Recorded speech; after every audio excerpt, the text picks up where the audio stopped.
Hello everyone. S R कुंज के इस video में आप सबका स्वागत है। ये आज का जो वीडियो है ये द्विघात समीकरण से संबंधित है। हम लोग इस वीडियो के अंतर्गत हम लोग अध्ययन करेंगे द्विघात समीकरण का, जिसे क्वाड्रेटिक इक्वेशंस भी कहा जाता है। देखिए, द्विघात समीकरण की समझ विकसित करने के लिए, ये इसका कंसेप्ट जानने के लिए इसके पहले आपको ये जानना जरूरी है कि द्विघात बहुपद क्या होती है, यानी कि द्विघात बहुपद की समझ क्या होती है। फिर आप जान पाएंगे द्विघात समीकरण की समझ क्या होती है। इसके बाद हम लोग ये जानेंगे कि द्विघात समीकरण अपने मानक रूप में कब होता है। फिर ये जान पाएंगे कि द्विघात समीकरण के अध्ययन के संबंध में कौन कौन से ऐसे व्यक्तित्व हैं जो मायने रखते हैं। इसमें हम ये जान पाएंगे कि कौन भारतीय है और कौन गैर भारतीय, मतलब दूसरे देश से संबंधित है। फिर इसके बाद हम समझ पाएंगे कि द्विघात समीकरण का हल का क्या मतलब होता है। हल जिसे हम शून्यक भी कहते हैं या मूल भी कहते हैं, तो ये समझ पाएंगे कि द्विघात समीकरण के हल का क्या अर्थ होता है। फिर ये जान पाएंगे कि द्विघात समीकरण के शून्यकों को किस संकेत से, कौन से संकेत है जिसके द्वारा इनके शून्यकों को दर्शाया जाता है। इसके बाद हम द्विघात समीकरण के वर्गीकरण के संबंध में अध्ययन करेंगे, यानी कि इसके प्रकार कौन कौन से होते हैं ये समझेंगे, जो यहाँ पे आपको दिख रहा है। फिर यहाँ इसके बाद हम ये समझ पाएंगे कि द्विघात समीकरण को हल करने के लिए कौन कौन सी विधियाँ अपनाई जाती है जिससे आसानी से उन्हें हल किया जा सकता है। फिर अन्य जानकारी को हम लोग इसमें प्राप्त करने वाले हैं। तो आगे बढ़ते हैं इसके आगे। देखिए, यहाँ पे आपको दिख रहा है कि ये जो है द्विघात बहुपद की समझ, मतलब यहाँ पे हम ये समझेंगे कि द्विघात बहुपद क्या होता है। देखिए, कोई भी चर और अचर राशि जब गणितीय संक्रिया युक्त चिन्हों के साथ परिभाषित हो तो उसे क्या कहा जाता है, उसे कहा जाता है बीजीय व्यंजक कहा जाता है। और कोई भी बीजीय व्यंजक जब इस रूप में परिभाषित हो तो उसे कहा जाता है द्विघात बहुपद। अर्थात कोई बीजीय व्यंजक अगर A X square plus B X plus C के रूप में परिभाषित हो, इस रूप में हो, तो उसे क्या कहता है, द्विघात बहुपद कहता है। इसमें एक कंडीशन है कि यहाँ पे जो a जो दिख रहा है आपको, a का वैल्यू 0 के बराबर नहीं होना चाहिए। ऐसा क्यों? क्योंकि यहाँ पे आप a के वैल्यू जब 0 आप पुट करेंगे तो आप ये 0 क्या करेगा, ये x का पावर 2 जो है इसको क्या करेगा, शून्य बना देगा। यानी कि ये पहला पद जो है क्या हो जाएगा, शून्य हो जाएगा। तो यहाँ पे आप देख पा रहे हैं कि इस बहुपद का जो घात है वो क्या है, 2 है। तो जब ये शून्य हो जाएगा तो इसका घात 2 नहीं रहेगा। तो यहाँ इसका मतलब हुआ कि ये एक घात में बहुपद हो जाएगा। तो यहाँ पे चूंकि द्विघात है, द्विघात का मतलब जैसे नाम से ही स्पष्ट है कि कोई भी बीजीय व्यंजक जिसका घात 2 है उसे हम द्विघात बहुपद कह सकते हैं। या ऐसे समझे कि 2 घात वाला कोई बीजीय व्यंजक जो इस रूप में परिभाषित हो उसे क्या बोला जाता है, द्विघात बहुपद कहा जाता है। यहाँ पे एक चीज और आपको याद रखनी चाहिए कि यहाँ पे ए बी सी जो इसके बहुपद के गुणांक है, तो इससे ये जो है ये कोई रियल नंबर होते हैं, मतलब वास्तविक संख्याएं होती हैं। उदाहरण आपको दिख रहा है यहाँ पे, ये जो है एक उदाहरण यहाँ पे आपको दिख रहा है, यहाँ पे इसके गुणांक 3, 2 और 1/2 दिख रहा है। ये क्या है, वास्तविक संख्या है। तो ऐसे कोई भी बीजीय व्यंजक है तो हम इसको क्या बोलेंगे, द्विघात बहुपद कहा जा सकता है। आई होप आपको ये समझ में आया होगा। इसके बाद देखते हैं, अब देखिए द्विघात समीकरण की समझ हम यहाँ पे विकसित करेंगे। देखिए, कोई भी द्विघात समीकरण अब जब आपको समझना है, तो अभी हम ये समझ पाए थे कि द्विघात बहुपद क्या है। तो कोई अगर द्विघात बहुपद है, अगर द्विघात बहुपदों को पी एक्स जी एक्स से हम सूचित करते हैं, तो कोई द्विघात बहुपद जिसका अगर मान लीजिए पी एक्स जो है चर एक्स में कोई द्विघात बहुपद है, तो इसको अगर जैसे शून्य के बराबर करेंगे तो ये क्या हो जाएगा, बहुपद समीकरण के रूप में हो जाएगा। अर्थात A X square plus B X plus C equal 0, यानी कि कोई बहुपद द्विघात बहुपद को 0 से तुल्य कर दिया जाए, 0 के बराबर कर दिया जाए, तो वो क्या हो जाता है, द्विघात समीकरण हो जाता है। तो आई होप आपको ये समझ में आया होगा। अब यहाँ भी आपको याद रखना है कि A X square plus B X plus C equal 0 के रूप का कोई भी समीकरण जो होगा उसे हम द्विघात समीकरण कहेंगे, जहाँ पे ए बी सी क्या है, वास्तविक संख्या है। और यहाँ भी आपको याद रखना है कि ए जो है शून्य के बराबर नहीं होना चाहिए, ए का वैल्यू जो है शून्य के बराबर नहीं होना चाहिए। अब इसके एग्जाम्पल आप देखिए, यहाँ पे आप देख पा रहे हैं कि ये 2x square plus x minus 300 equal 0, ये क्या है, एक द्विघात समीकरण है। उसी तरह यहाँ भी आप देखिए 2x square minus 3x plus 1, ये भी क्या है, इक्वल 0 में ये भी क्या है, एक द्विघात समीकरण है। अब आपको ये ध्यान में आ रहा होगा कि ये 2x माइनस 300 ये क्या है। देखिए आप इसको ऐसे समझिए, मान लीजिए कोई आयताकार खेत है और इसकी लंबाई है मान लीजिए 2x+1 और इसकी चौड़ाई जो है x है, तो और इसका क्षेत्रफल जो है 300 स्क्वायर मीटर है। तो अगर इसको आप समीकरण के रूप में व्यक्त करेंगे तो आपको इतना तो पता है कि आयत का क्षेत्रफल क्या होती है, लंबाई गुणे चौड़ाई। आयत का क्षेत्रफल लंबाई गुणे चौड़ाई के रूप में आप समझ सकते हैं। तो अब यहाँ पे लंबाई गुणे चौड़ाई इक्वल टू कितना हो जाएगा, यहाँ पे दिया हुआ है 300। तो जब आप लंबाई जो कि क्या है 2x+1 है और चौड़ाई जो कि क्या है x है, इसको मल्टीप्लाई करके 300 के इक्वल करेंगे और फिर जब इसको आप हल करेंगे, देखिए x का गुणा होगा 2x से तो क्या आएगा 2x स्क्वायर और फिर प्लस रहेगा यहाँ पे, और यहाँ पे x का गुणा 1 से होगा तो क्या होगा x ही आएगा, और इधर दूसरे तरफ कितना है 300 है। जब इस 300 को बराबर के बाएं तरफ लाएंगे तो क्या हो जाएगा -300 आएगा। तो ये आपको उदाहरण दिख रहा है जो 2x² + x - 300। तो यहाँ पे आप ये समझ पाए कि द्विघात समीकरण का मतलब होता है कि कोई भी समीकरण जो ax² + bx + c = 0 के रूप में हो, जहां a b c क्या हो, वास्तविक संख्याएं हो और a क्या है 0 नहीं है, तो उसे हम क्या बोलते हैं, द्विघात समीकरण की संज्ञा दी जाती है। फिर इसके आगे हम देखते हैं। अब यहाँ पे देखिए कोई भी द्विघात समीकरण अपने मानक रूप में कब कहा जाता है, स्टैंडर्ड फॉर्म्स में कब उससे कहा जाता है। तो यहाँ पे आपको ये देखना है कि ax² + bx + c = 0 ये क्या है, द्विघात समीकरण का व्यापक रूप है, स्टैंडर्ड फॉर्म है। अब जो एग्जाम्पल आपको यहाँ पे दिख रहे हैं, यहाँ पे 2x² + x - 300 = 0, तो क्या ये मानक रूप में है? हाँ, ये मानक रूप में है। मानक रूप का मतलब होता है कि कोई भी द्विघात समीकरण तब अपने मानक रूप में कहा जाएगा जब वो अपने चर के घातों के घटते या बढ़ते क्रम में हो, चर के घातों के आरोही या अवरोही क्रम में हो। देखिए यहाँ पे हम जो भी उदाहरण यहाँ पे आपके सामने प्रस्तुत की गई है, यहाँ पे क्या है, चर x में द्विघात समीकरण आपको दिखाया गया है। यानी कि आप तीनों उदाहरण में आप देखिएगा तो यहाँ पे चर के रूप में क्या है, x ही है। ये जरूरी नहीं है कि द्विघात समीकरण हमेशा चर x में ही होता है, दूसरे चर में भी हो सकता है। जैसे यहाँ पे अगर 2y² + 1 + y, ये भी क्या है, एक चर y में द्विघात समीकरण के रूप में हो सकता है। इससे भी हम दो द्विघात समीकरण की संख्या दे सकते हैं। तो यहाँ पे आपको ये बातें याद रखनी है कि मानक रूप का मतलब हुआ कि अगर चर x में कोई द्विघात समीकरण है तो द्विघात जो चर x है उसके घातों के, यहाँ पे देखिए x का घात क्या है 2 है और यहाँ पे क्या है x का घात क्या है 1 है, और यहाँ x गायब है, यानी कि यहाँ पे x का घात क्या है 0 है। तो ये घातों के क्या है, घटते क्रम में। तो जब भी घातों के घटते क्रम में रहे या बढ़ते क्रम में रहे तो हम इसे क्या बोलते हैं, द्विघात समीकरण अपने मानक रूप में है। अब यहाँ पे उदाहरण जो आपको दिख रहे हैं, एग्जाम्पल जो दिख रहे हैं यहाँ पे देखिएगा, तो यहाँ पे चर x में ये द्विघात समीकरण है और x के घात के क्या है, घटते क्रम में है। फिर यहाँ भी क्या है, चर x में द्विघात समीकरण है और x के घात के क्या है, घटते क्रम में। लेकिन तीसरा उदाहरण देखिए, यहाँ पे जो आपको दिख रहा है, चर x में द्विघात समीकरण तो है लेकिन ये क्या है, घातों के बढ़ते क्रम में। पहले यहाँ पे x दिया है, यानी कि 1x⁻0, यहाँ पे पहले पद में x का घात क्या है 0 है, दूसरे में x का घात आपको दिख रहा है कुछ नहीं तो 1 है, और फिर तीसरे पद में x का घात क्या है 2 है। तो ये घातों के बढ़ते क्रम में आपको दिख रहा है।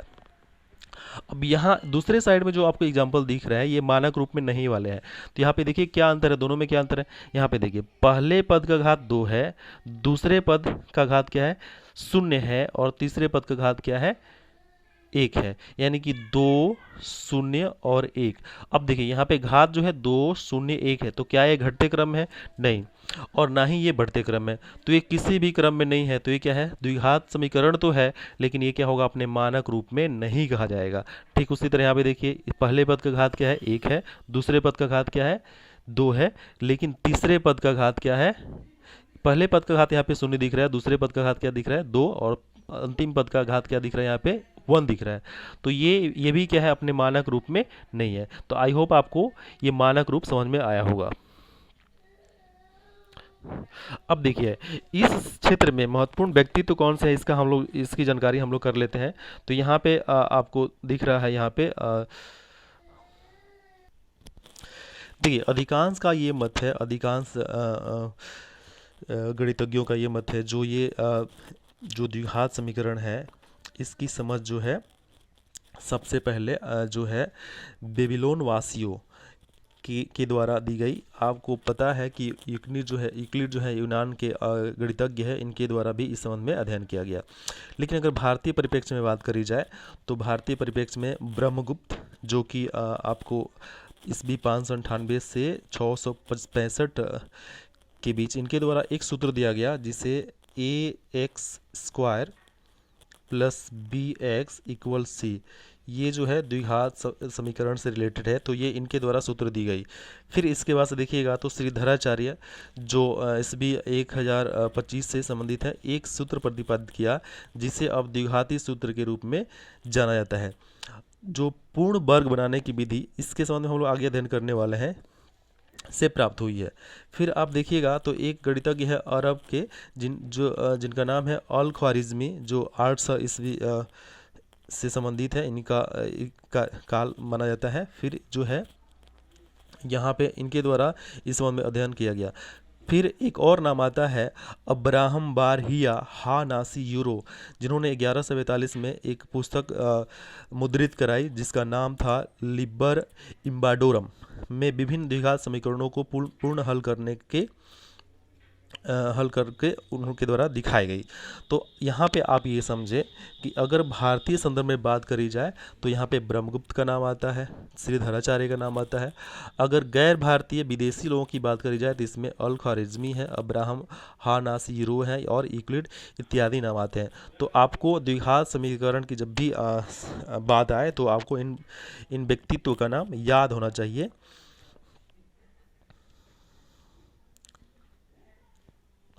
देखिए नेक्स्ट स्लाइड में आप देख रहे हैं कि द्विघात समीकरण के हल या शून्यक का मतलब क्या होता है। तो देखिए यहाँ पे हम ये समझ पाएंगे कि द्विघात समीकरण का शून्यक या मूल ये क्या होता है।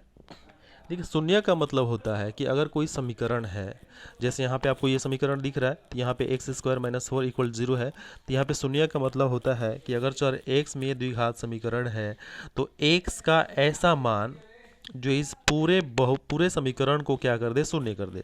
अगर आप यहाँ पे x के बदले 2 रख दें तो क्या ये समीकरण का दोनों पक्ष संतुष्ट हो जाएगा, दोनों पक्ष शून्य हो जाएगा? बिल्कुल हो जाएगा। देखिए कैसे, यहाँ आपको दिख रहा है कि x² - 4 इक्वल क्या है, 0।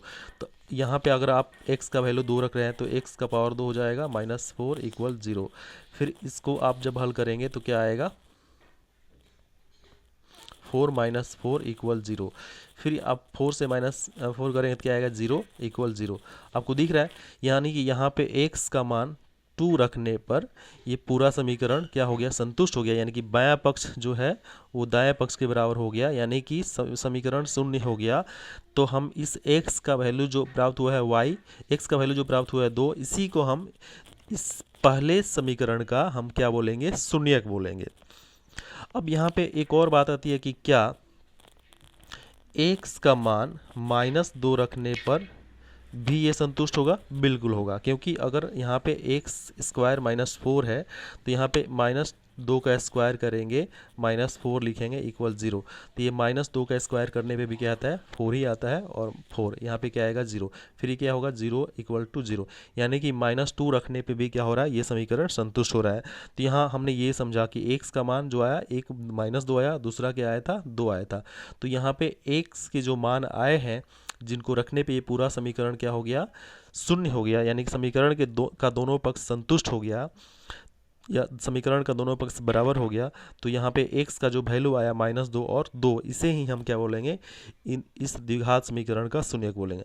आप ऐसे ही यहाँ भी समझ सकते हैं, अगर यहाँ पे यहाँ पे इसको x का ऐसा मान रखना है जिससे इसका ये क्या हो जाए, शून्य हो जाए, तो यहाँ भी x का जो वैल्यू आएगा वही क्या होगा, द्विघात समीकरण का शून्यक होगा। अब एक और बात आती है कि यहाँ पे x के रूप में समीकरण दिए हुए हैं, ये जरूरी नहीं है कि हमेशा चर x में ही समीकरण हो, चर y में भी हो सकते हैं, z में भी हो सकते हैं, अन्य किसी चर में हो सकते हैं। तो ऐसी स्थिति में आपको क्या करना है, जिस चर में वो द्विघात समीकरण हो तो उस चर का मान रखने पे कोई ऐसा मान रखा जाए जिससे उस समीकरण का दोनों पक्ष LHS और RHS दोनों क्या हो जाए, इक्वल हो जाए तो हम यहाँ पे कह सकते हैं कि जो ये जो वैल्यू लिया गया, जो मान आया चर का, वही क्या है, इस द्विघात समीकरण का हल या शून्य कहलाता है। आई होप आपको ये समझ में आ रहा होगा। नेक्स्ट देखते हैं। अब यहाँ देखिए, द्विघात बहुपद के शून्यकों के लिए कौन सा संकेत। तो देखिए, द्विघात बहुपद के शून्यकों की संख्या या हलों देखिए यहाँ पे शून्यक हो या मूल हो या हल हो, इसका अर्थ एक ही होता है, नाम अलग अलग आपको दिख रहे हैं। तो यहाँ पे इसके जो शून्यक होते हैं, चाहे मूल जो होते हैं या हल होते हैं, द्विघात बहुपद के अधिकतम क्या होते हैं, 2 होते हैं। तो यहाँ पे एक को हम अल्फा से दर्शाते हैं, दूसरे को बीटा से दर्शाते हैं। तो आपको ये याद रखना है कि द्विघात बहुपद के शून्यकों को 2 संकेतों द्वारा दर्शाता है, एक शून्यक को अल्फा और दूसरे को बीटा से दर्शाया जाता है। अब यहाँ देखते हैं, द्विघात समीकरणों के वर्गीकरण यहाँ पे किया गया है। तो यहाँ पे वर्गीकरण का मतलब होता है इसका प्रकार क्या होता है। यहाँ पे आपको दिख रहा है कि द्विघात समीकरण को दो प्रकार से इसको वर्गीकृत किया गया है। एक जो होता है शुद्ध द्विघात समीकरण, जिसे हम क्या बोलते हैं, प्योर क्वाड्रेटिक इक्वेशंस बोलते हैं। दूसरा क्या है, मिश्रित या अशुद्ध द्विघात समीकरण, इसे एडिफेटेड या मिक्स्ड क्वाड्रेटिक इक्वेशन बोलते हैं।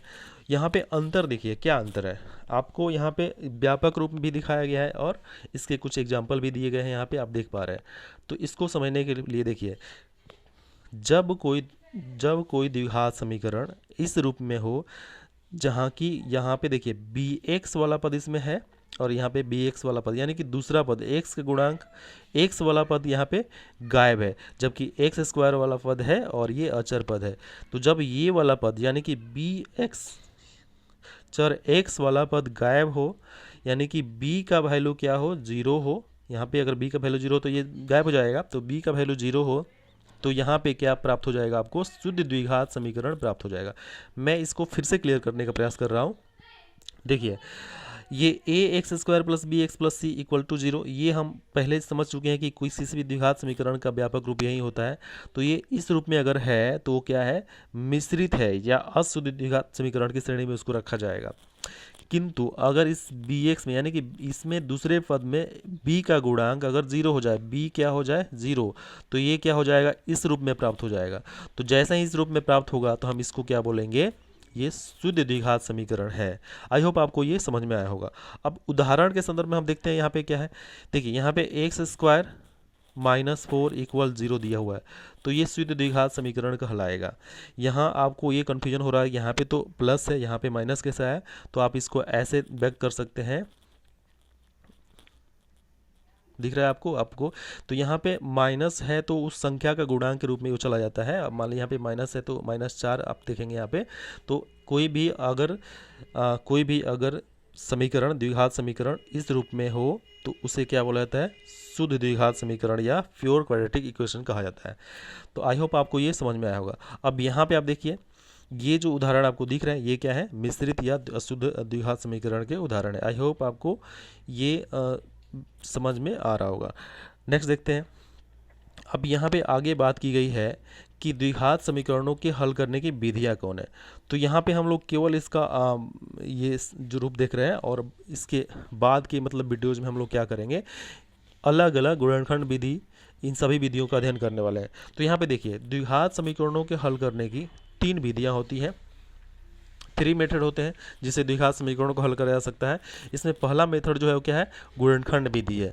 दूसरा मेथड आपको दिख रहा है, पूर्ण वर्ग बनाकर हल किया जाता है। फिर तीसरी विधि जो है द्विघाती सूत्र या श्रीधराचार्य नियम कहा जाता है। यानी कि अभी जो हमारे भारतीय गणितज्ञ हैं श्रीधराचार्य, जिसके संबंध में हम लोग पिछले स्लाइड में देखे थे, जानकारी प्राप्त किए थे, तो उन्हीं के नाम पे इस विधि का नाम क्या रखा गया, श्रीधराचार्य नियम, जिसके संबंध में हम लोग आगे के वीडियोज में क्या करेंगे, अध्ययन करेंगे। तो आई होप ये वीडियो आपको समझ में आया होगा, और आपको इस वीडियो को देखने के लिए धन्यवाद। ये SR कुंज में क्लास 10th और 9th से संबंधित वीडियो अक्सर डाले जाते हैं। अगर आप इसमें नए हैं तो आप इस SR कुंज को सब्सक्राइब कर लें, आपको लाभ पहुंचने वाला है। तो धन्यवाद।